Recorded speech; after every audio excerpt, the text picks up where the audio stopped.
And joining us live at the desk is Teal Independent MP for Warringah, Zali Steggall. Another big win overnight. What did you make of the result overall? Look, I think Australians have rejected adversarial politics and sort of divisive politics and have looked for policies and solutions.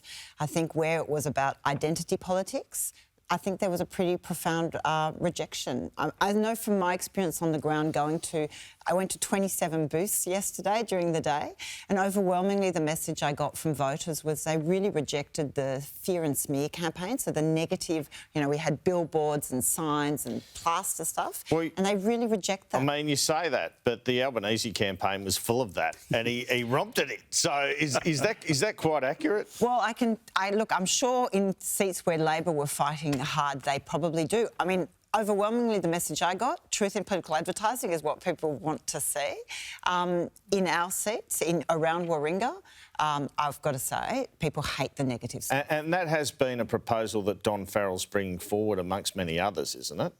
My friend Don. Well, he's on later, actually. If you've got a question for him on that, perhaps we can pose it. Absolutely. Well, in November last year, the government tabled a bill called Electoral Communication Amendment and to introduce standards of truth to deal with misleading and deceptive advertising in political advertising. So I would, call on the newly elected Albanese government to make true on that commitment and bring forward some legislation around that. All right. Well, you slayed Tony Abbott.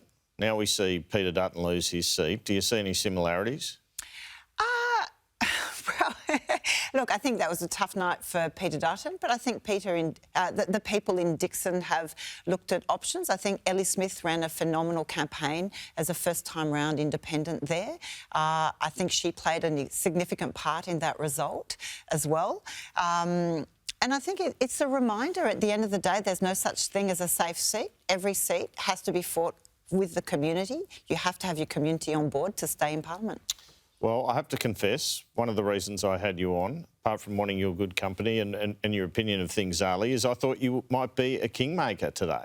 I thought it might be minority government. Did you think so? And is there some level of disappointment with you that that's not the case, that you don't have that extra power or responsibility, I guess, or ability to influence things in the nation?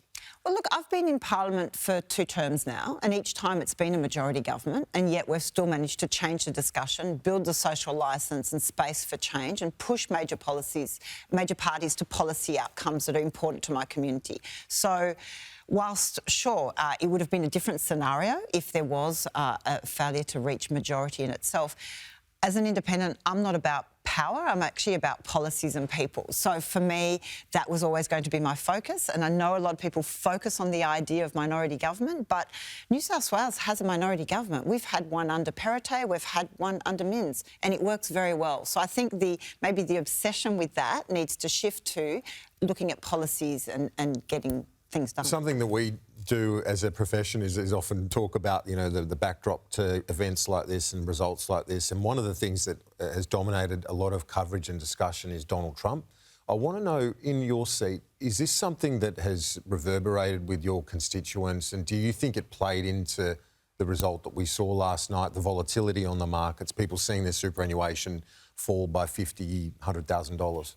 Look, I think there's a definite concern around the volatility and uncertainty around the world, and people want to see stability. They also want to see Australia being quite independent, right? We need to make sure we have a strong relationship with a strong but respectful relationship with our trading partner. The biggest trading partner is China. And with our defence partner of the US, again, we need to have a strong but respectful relationship, but not one that is completely over-dependent either. And so I did get a lot of feedback from the community about wanting a strong, independent Australia that can navigate those two relationships carefully. I think the volatility of Trump has given pause for concern for a lot of people around that adversarial, but also, the talking about fake news or, the attacking the media, for example. I don't think that did Peter Dutton and the coalition any favours. You have to have a respectful debate. The communities and the voters are aware and they're informed. Zali, good government is backed up by a strong opposition and a strong independent crossbench. I would add to that now. If I could ask, what is the point of view this term? What is your goals and what are you worried about in terms of potential overreach now from a Labor Party with a strong majority, and yet to see the Senate results as well. If the Liberal voters didn't, split their results for lower house and upper house, well, Labor could have carte blanche in the Senate as well. Look, it will be interesting to see what happens in the Senate, because obviously there's checks and balances when it comes to legislation.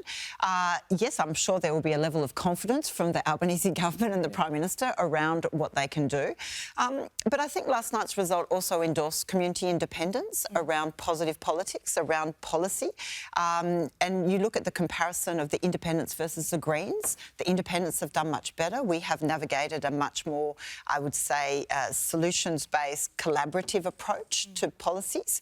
And I think that's really important. I think we will absolutely continue to play an incredibly important role. We would not have net zero by 2050 legislated without the push. We wouldn't have a National Anti-Corruption Commission without push from the crossbench. There is no doubt further measures of integrity and accountability of government are pushed from the crossbench. All right, Zali Steggall, thanks so much for joining us.